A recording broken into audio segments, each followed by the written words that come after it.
the 6 receivers on this depth chart, because Jacob Harris now is officially slotted as receiver and unfortunately is injured again, but I think the ceiling's too high for him to not be on this roster. I talked last week when you were traveling about with Skinny T, had him on again and kind of talked about how that room's shaking out and could he be an odd man out. But I just think even with the injury history, the ceiling's too high that he'll make it. So you look at the 6 that will probably make the roster, or at least the 6 as it sits right now, based on their depth chart. You got Allen Robinson, Cooper Kupp, Van Jefferson's going to make it, even though he's not playing right now, but he hopefully will be back week 1.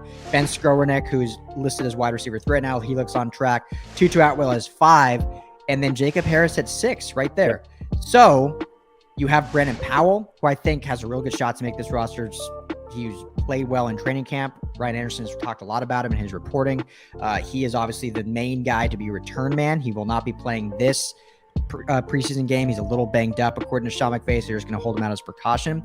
But then you have Lance McCutcheon and among other guys. So I'm really excited to see those bottom guys, and if they can really push that 6th spot and kind of force McVay to say, do we keep 7 receivers? Do you think there's any shot we see 7 receivers? Ryan, as much as the heart wants to say that it's going to be 7 receivers, I think there's just other needs that the Rams need to make sure that they're shored up on the defensive side of the ball, a little bit in the trenches to ensure a deep playoff run. I don't think a 7th receiver is going to provide that value. And so I think, unfortunately, and it really feels like the 6 are solidified. And so someone's going to have to go just nuts the next 3 weeks, or unfortunately, God forbid, there's an injury, right? And there's always a possibility of that. Outside of that, I think we're pretty set at receiver with the Rams. They're not going to get rid of TuTu yet. It's the second round pick last year.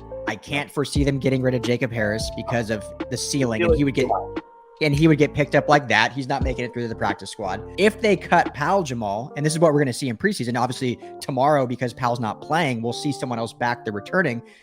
Who's going to be the return guy? Because that was such a poor area for 2020 and the beginning of 2021 until Powell got here. And then it was like, great, we finally have a return guy. So if he doesn't make it through, who is that return guy? I don't think it can be TuTu Atwell. The guy isn't going to be able to stay healthy, I don't think. I think that's sort of the saving grace right now for Powell, is that he's got a sort of a position that no one else can fill.